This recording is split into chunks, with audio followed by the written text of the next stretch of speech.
This is video number 1 for sections 7.3 and 11.2, background ideas. This lesson is all about solving what are called quadratic equations. A quadratic equation is one that can be written in this format. Now notice we're not talking quadratic functions here. There's no x and y. We're just talking single variable, just an x.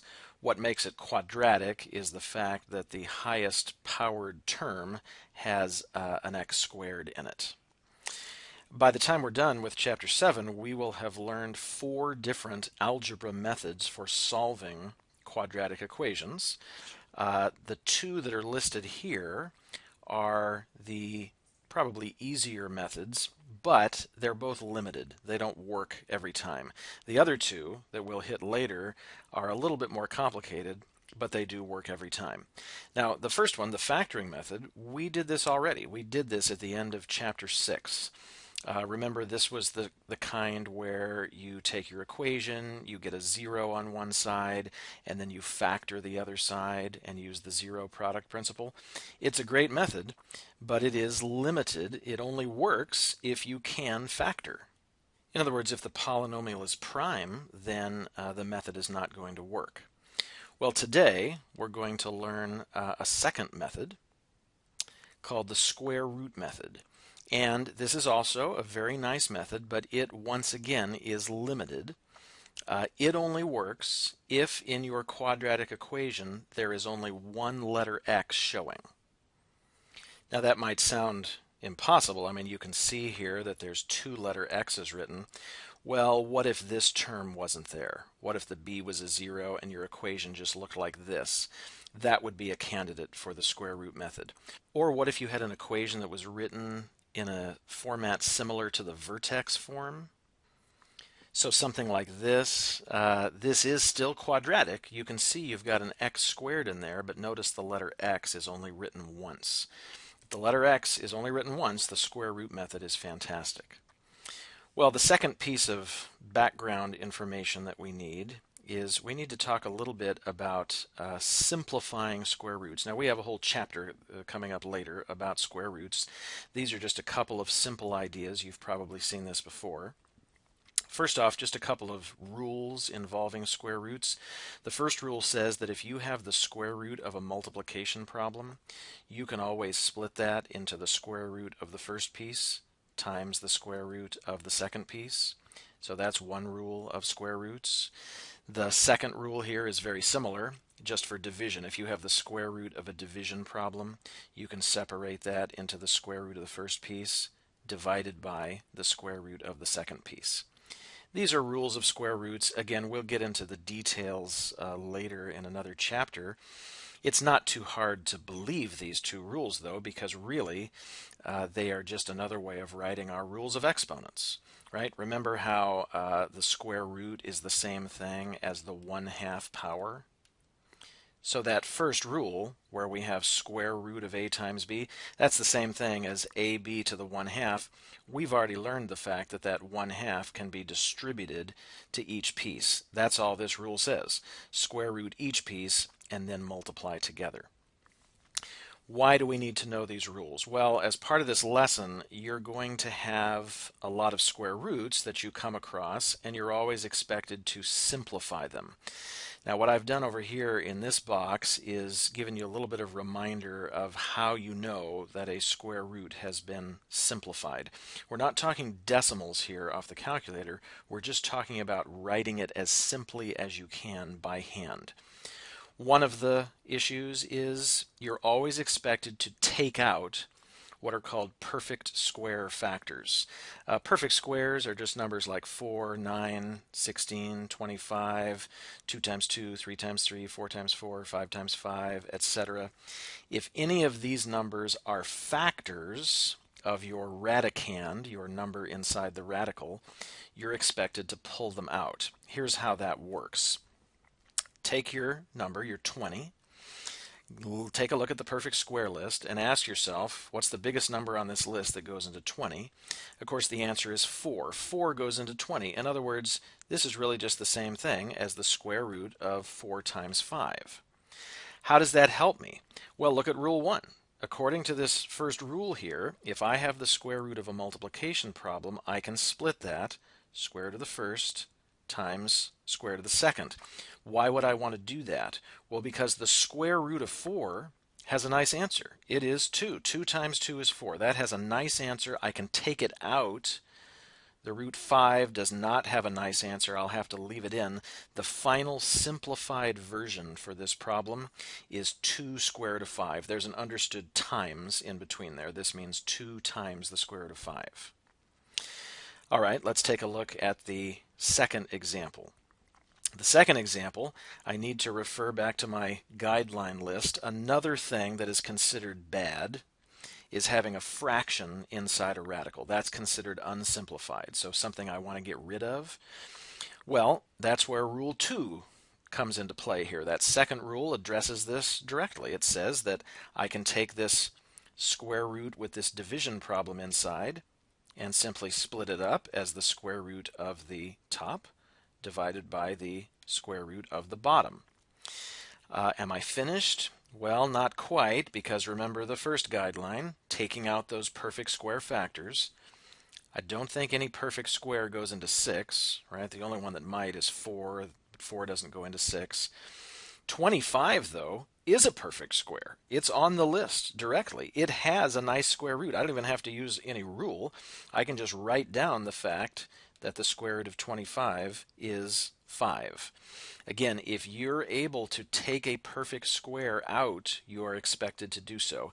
Here would be the final simplified version of the square root of 6/25.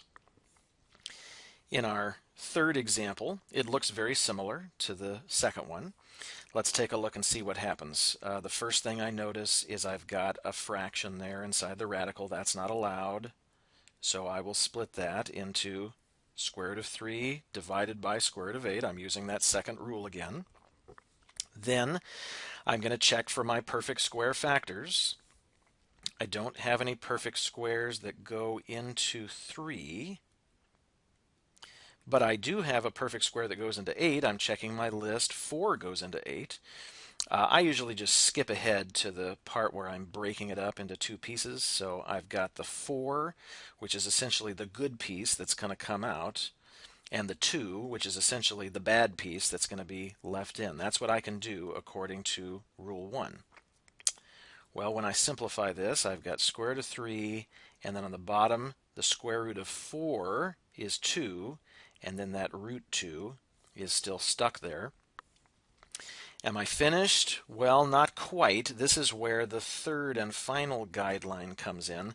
The other thing that's not allowed is you're not supposed to have radical symbols in the denominator of the fraction. It's perfectly fine for them to be in the numerator. It's fine for them to just be on the main line. It's not okay for them to be on the bottom. Well, there's a trick for dealing with this that you might remember. The trick is called rationalizing the denominator, and it simply goes like this. I'm looking at a fraction here, and I'm wishing this square root of 2 was gone. Well, the only thing you can ever do to a fraction without changing its value is multiply the top and bottom by the same number. Well, it turns out the trick that works is to multiply the top and bottom by the square root you're trying to get rid of. I'm trying to get rid of that square root of 2. Why does this work? Well, concentrate on the denominator first. If I multiply, there's dots in between here, right? If I multiply 2 times the square root of 2 times the square root of 2, how would I multiply these two square roots together? I can do it by using Rule 1 backwards.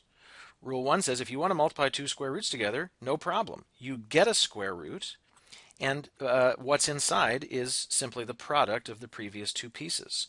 So that means my denominator is now that 2 I had on the outside times the square root of 4. For the top, once again, I can use that Rule 1 backwards. Root 3 times root 2, I'm going to get a square root. What's inside is simply going to be the 2 times the 3, which is 6. Now, how is this going to help me? Well, you can probably see it. What I've done now on the bottom, by using that trick is I've created myself a perfect square factor. Square root of 4 is nice. 4 is on the list. So when I go to simplify this, I've got square root of 6, and then on the bottom I have that 2 that was sitting there, times 2. The square root of 4 is 2, giving me a final answer of square root 6 over 4. That's considered the final simplified version of the original problem because it meets all three guidelines. Finally, part C, just some background information about taking the square root of both sides. This is going to be a key part of the method that we're about to learn. It's an algebra step. You know that you can do the same thing to both sides of an equation and keep everybody equal. This particular step, though, has a little bit of a twist to it. Let me see if I can explain that. Hopefully, just looking at this equation, you already know what the answer is. I'm just looking for a number that when I square it, I get 25. I'm sure that the number that comes to your mind is 5, because 5 times 5 is 25. But if you think for a second, you may realize, wait a minute, there is another number that is a solution to this equation. There's a second number that if I multiply it by itself, I get 25. What is it?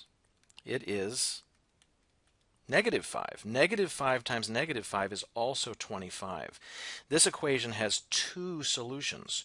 Well, whatever algebra step I'm going to use, I need to make sure that it's going to give me both solutions. Here's how it goes. Let me rewrite the equation a little bit larger. I'm looking for an algebra step that would wipe out the squared. Well, the opposite of squaring something is square rooting. So I'm going to square root the left, and I'm going to square root the right. But if that's all I did, I'd only get one answer out of this. And I know I need to get two answers. So here's what we do. At the moment that we square root each side, we include this little plus or minus to remind us, wait a minute, there's going to be two answers here. The rule is stated down here. When you square root both sides of an equation, you must include the plus or minus. As far as finishing off the algebra here, I just simplify each side. The square root of x squared is x. I have equals plus or minus. The square root of 25 simplifies to 5. Here are my final two answers, and this is just a shorthand way of saying what we wrote up here, positive 5 and negative 5. As far as writing the answers, you can use the plus or minus symbol, or you can write them separately, separated by a comma. All right, with all of this as background, we can now go on to learning the square root method.